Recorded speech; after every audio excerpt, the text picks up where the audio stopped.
Só que tem uma teoria também que ele tinha sido casado, não tem essa teoria? Tem, mas lá no texto, quando ele fala do espinho na carne, ele fala também, a saber, um mensageiro de Satanás para me esbofetear, para que não me ensoberbecesse das minhas grandezas.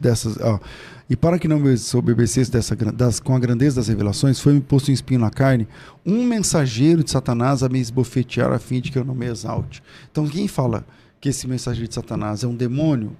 Ok, mas também pode ser a culpa.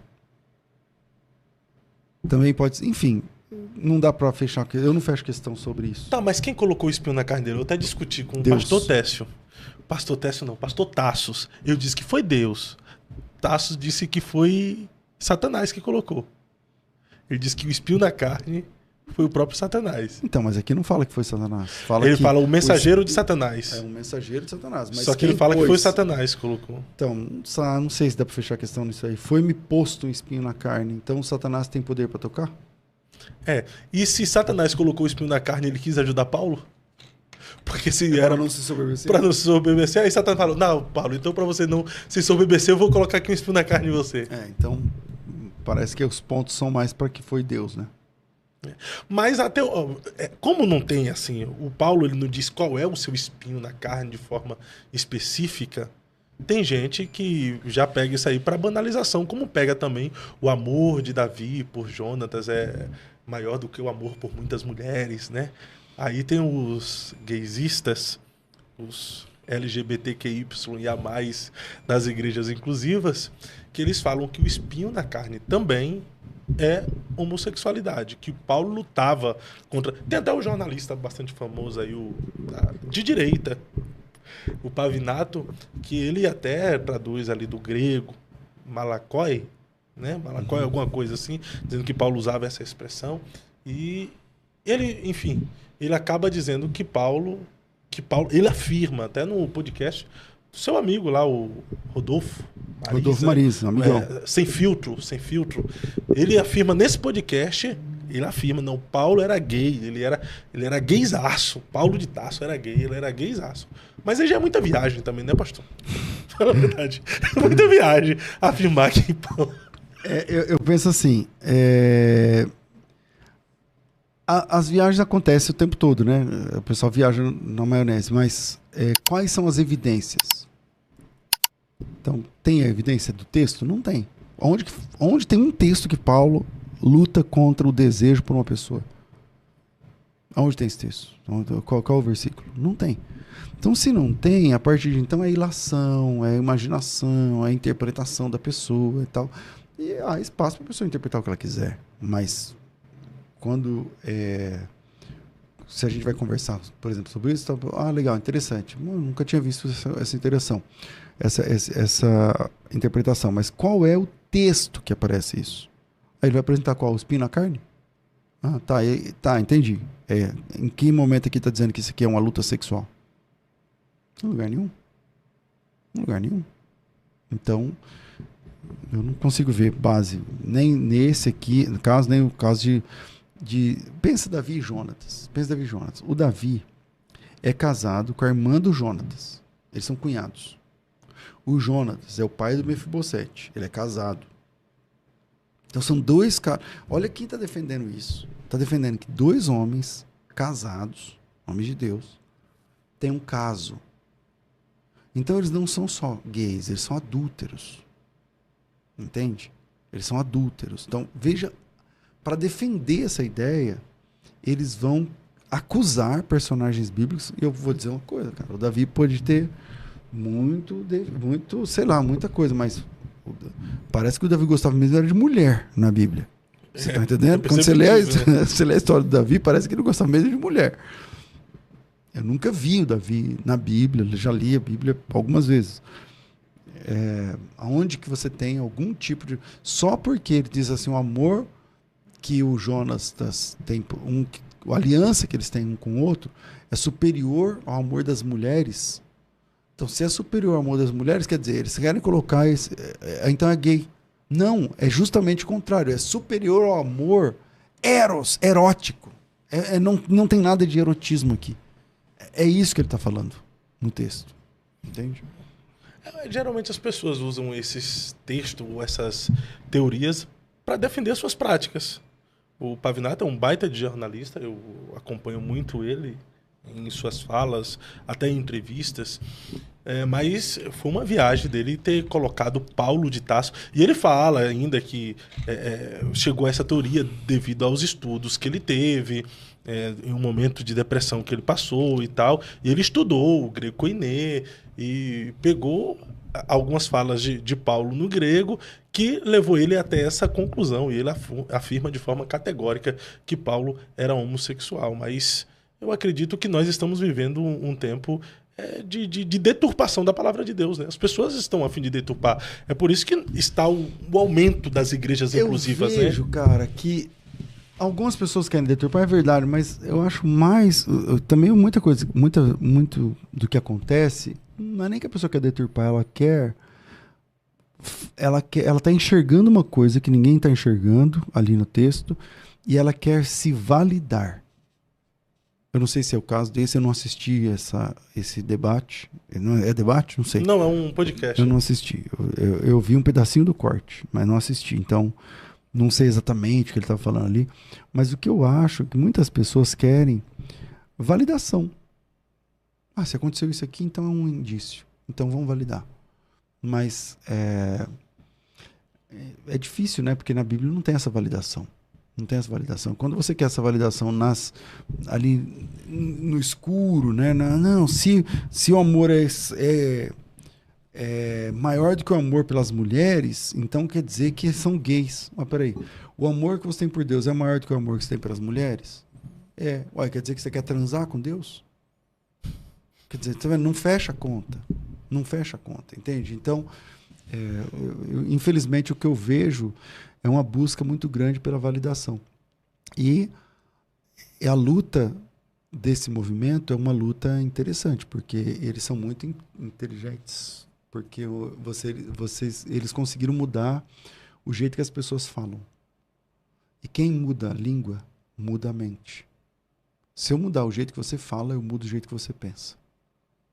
Se eu mudar o jeito que você fala, eu mudo o jeito que você pensa. Quando há 10, não mais, 20 anos atrás, começa essa história de homofobia, veja, pode ser que tenha, né? Mas a maioria dos cristãos não são homofóbicos, são contra o relacionamento de dois homens ou duas mulheres. A prática até, né? A prática, mas não tem fobia na jogada. Porque uma fobia é um desespero. Uma fobia, se você tem fobia de altura, você passa mal, você desmaia, você chora, você grita, você não se controla, sua pressão aumenta. Isso não acontece quando um casal de duas mulheres ou de dois homens entra no elevador. Se eu estou no elevador, se você está no elevador, você muda a tua pressão? Não. Você começa a gritar, chorar, você desmaia? Não. Então não há homofobia aqui. Não há fobia aqui. Mas eles mudaram o jeito de falar. Agora, se você não concordar, você é um homofóbico. E quando você muda a fala de um povo, você muda a mente de um povo. Então, hoje, se você tem 15 anos de idade, você é um garoto de 15 anos, se você vê esse podcast aqui onde eu falo que eu não concordo, aí eu sou o quê? Homofóbico. O crente vai falar, não, o pastor César é homofóbico, eu vi ele falar que ele é contra. Mas quem é que disse que a fobia é ser contra? Entende? Então, eles são ardilosos, mudou a nomenclatura, muda o jeito que as pessoas pensam. E quando muda o jeito que as pessoas pensam, pronto, você mudou uma cultura. Você colocou um ponto interessante aqui numa cultura. Então, isso, o movimento, na época era o GLS, quando começou esse negócio de homofobia, eles foram muito inteligentes e mudaram o jeito que a gente fala. E também essa questão do discurso repetido diversas vezes, uma hora acaba se tornando verdade, né? Ou calcifica a mente das pessoas. Calcificamente. Por exemplo, Paulo era gay, Paulo era gay, Paulo era gay, Paulo era gay. Daqui a 10 anos vai ter muitos cristãos com esse pensamento, mas porque as pessoas são formadas pelo corte. Eles suportam 1 minuto de conteúdo. Então eles não vão ler a Bíblia. Eles não vão ler a Bíblia. Isso não acontece mais. É difícil. O crente não lê a Bíblia. A maioria, né? Então, é porque se ler a Bíblia e pensar, então, se Paulo era homossexual, da forma como o cara fala, o próprio Paulo estava se autocondenando quando ele fala que os que praticam a homossexualidade, que é homossexual vai pro inferno. Exato. Ele se É autocondenou. ele que fala isso lá em Coríntios 9. E outra, Paulo fala para os coríntios, ele fala assim, não teríamos nós direito de levar conosco uma esposa crente, como Kefas, como os irmãos do Senhor. Quer dizer, Paulo então era bi, porque ele está orando, ele está falando assim, gente, eu também teria direito de levar uma esposa, né? De ter uma esposa, e a esposa me acompanhar no ministério, não sei o que lá, não sei o que lá, não sei o que lá. Peraí, ou vocês acham que é a esposa, porque o Paulo já falava na linguagem neutra, e Paulo estava falando de um cara. Não combina. Ele está orando por uma esposa, ele está falando que não é orando, ele não está orando, mas ele tá legislando, falando assim, ó, eu teria esse direito. Porque se Kefas tem esse direito, por que eu não posso ter? E aí, de levar uma irmã crente, não sei o quê, não sei o quê. Eu não lembro esse texto, mas eu posso achar. E, quer dizer, se ele é gay, se ele é homossexual, ele estaria orando por isso? Ele estaria militando por isso? Então, quer dizer, então ele é bissexual? Quer dizer que isso já destrói o castelo de cartas. Outra coisa, professor, o Paulo, ele foi casado? Dá para saber se ele foi casado? Para fazer parte do Sinédrio tinha que ser casado, né? E ele fez parte do Sinédrio. Então, o pessoal fala que ele fez parte do Sinédrio. Nós não temos uma evidência. Na Bíblia. Eu não lembro nenhum texto que Paulo... Ele era fariseu zeloso. Mas o farisaísmo era o maior partido da época. Mas não significa que ele fazia parte do Sinédrio. Mas tem uma galera que defende que ele fazia parte do Sinédrio. E para fazer parte do Sinédrio tinha que ser casado. Então, para fazer parte... o texto era 1 Coríntios 9, 5. Só para... Eu estava procurando aqui, eu já volto nesse assunto. Então, 1 Coríntios 9, 5. Vamos lá, 1 Coríntios, capítulo 9, versículo 5. Diz assim... E também, versículo 4, para efeito de contexto. Não temos nós o direito de comer e de beber e de também fazer-nos acompanhar de uma mulher cristã, como fazem os demais apóstolos, irmãos do Senhor e Cefas, né? E Cefas? Ou somente eu e Barnabé não temos esse direito? Quer dizer, Paulo está dizendo o seguinte, e aí, eu posso ou não posso ser acompanhado da minha esposa, de uma irmã, de ter uma esposa, uma irmã, tal, isso é levado. Ele poderia falar de um irmão, né, um esposo. Você está entendendo? Então, isso aí destrói o conceito. O problema é assim, cara, as teorias que as pessoas criam, elas são interessantes para o corte, mas quando você vai para o texto, não resiste. Agora, sobre Paulo ser do Sinédrio, eu não lembro de um texto contundente falando que Paulo fazia parte do Sinédrio. Não lembro. Eu não tenho, não sei esse texto. Mas tinha que ser casado para fazer parte? Tinha. Talvez ele era parte, ele pudesse... o texto mais forte é porque as vestes de Estevão foram depositadas aos pés de Saulo, e Saulo, então, teria que ser um cara importante na execução do Estevão. Então, pode ser por ali. Eu achei aqui no meu amigo Iá, sim, há fortes evidências de que Saulo de Tarso era um jovem fariseu com influência e autoridade, atuando com apoio do Sinédrio.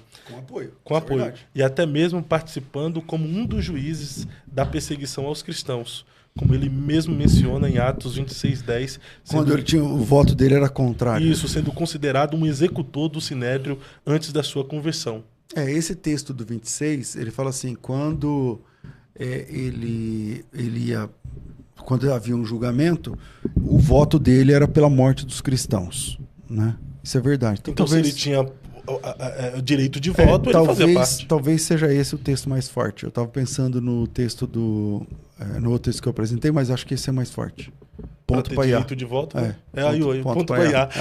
É por isso que o pastor Elias Soares, ele não está aceitando debate mais se a pessoa levar o computador para ficar vendo a IA na hora. Não. Porque agora tem a IA, né? Ele fala que fica com... Ele fala, eu não estou debatendo com a pessoa, estou debatendo com a IA. Boa. Mas então, se ele tinha o direito de voto, ele fazia parte. E para fazer parte tinha que ser casado. Aí tem teoria que diz que Paulo era casado, a esposa não aceitou a conversão dele e o abandonou. Então, mas aí é o que eu chamo de hermenêutica Thundercats, né? Quando o cara tem a visão além do alcance. Não, até o momento de ele pode ter feito parte do Sinédrio? Pode. Eu nunca neguei que ele poderia fazer parte. Eu não sei de um texto contundente. Você está apresentando o texto de Atos 26, que não fala que ele é parte do Sinédrio, mas dá a entender.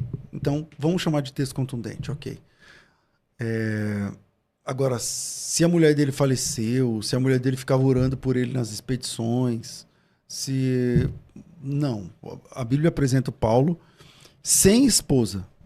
Não, nós não temos uma esposa do apóstolo Paulo, como não temos, tirando Pedro, a esposa de outro apóstolo. Tem esse aqui, do texto que eu li de Coríntios 9, quando o próprio Paulo fala assim: não temos nós o direito de levar também, nos fazer acompanhar de uma esposa cristã, não sei o quê, como os demais apóstolos. Tá, mas só temos esse texto de Paulo falando, mas não temos um texto acontecendo lá, como temos o Pedro, que o Pedro também nem aparece com a esposa, que ele tem sogra, né? Então, só aparece a sogra. Meio que você faz entender. Por exemplo, qual é o nome da esposa de Pedro? Não sabemos, pelo menos pela Bíblia não. Então, parece que Paulo, ele tinha esposa, ok? Mas que não aparece se ela morreu, se ela ficava em casa esperando, não dá para saber. Mas não dá para saber, falar que ele tinha esposa e tal, porque ele fala bem assim: bom é se todos fossem igual a ele, que conseguisse ficar solteiro. É aquela palavra não é solteiro, né? É sem a mulher, né? Sem mulher, por exemplo. Mas se você não pode abrasar, se você não suporta, é melhor casado que se abrasar. Por exemplo, se ele tem não estou divulgando que ele tem uma esposa que ficava em casa orando, não. Mas se esse fosse o caso, ele ficava mais de um ano numa expedição missionária. Então ele está dizendo: ó, fica como eu, fica em santidade, cara. Aguenta aí, por exemplo. Então, nós não temos condição de falar: olha, a esposa dele morreu, ele era viúvo. É uma possibilidade importante. Ou ele se divorciou porque a esposa não aceitou a Cristo. A esposa abandonou, como dizem, porque né? Porque ele mesmo diz assim: se a parte não cristã se apartar, nesse caso o irmão ou irmã não está sujeito à servidão.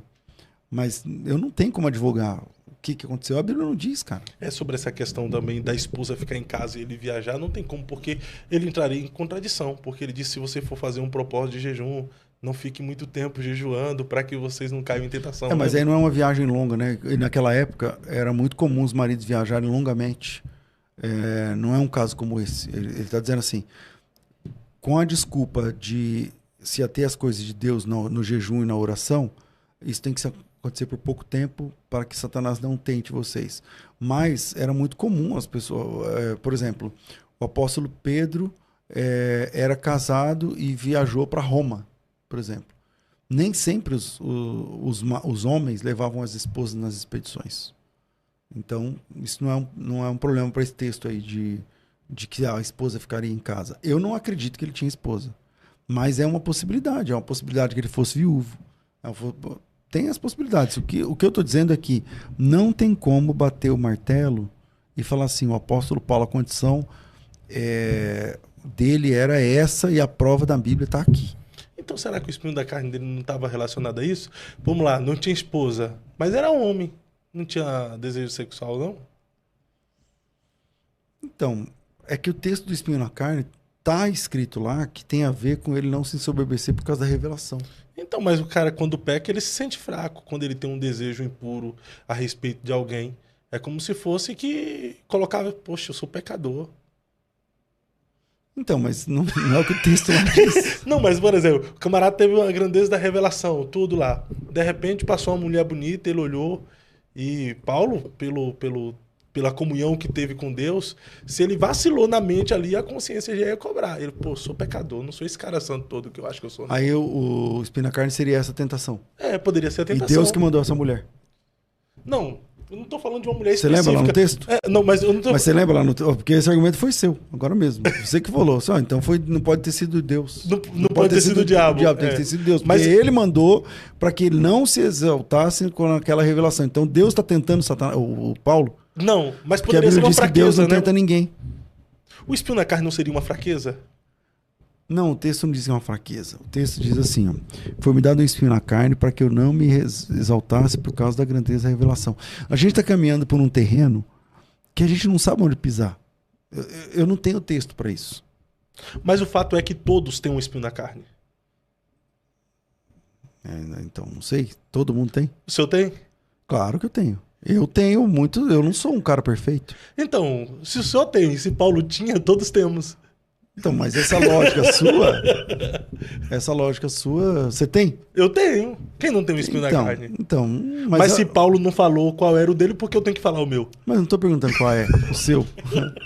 Eu tô dizendo assim, eu sou um cara cheio de espinhos, né? Se isso é fala assim, não, então é uma fraqueza ou é uma debilidade ou não sei o quê. Então não tem um só não, tem vários. Agora, eu não consigo, parece que você quer que eu fale, olha, o espinho na carne de Paulo era esse. Eu não tenho documento para falar qual era. Eu não tenho documento. Eu disse agora há pouco, se eu tivesse muita ficha para apostar, talvez eu apostaria nessa história da enfermidade. Da enfermidade física que Paulo teve até a morte. Mas eu não tenho condição. Não deixe de curtir, comentar, compartilhar. Fiquem com Deus.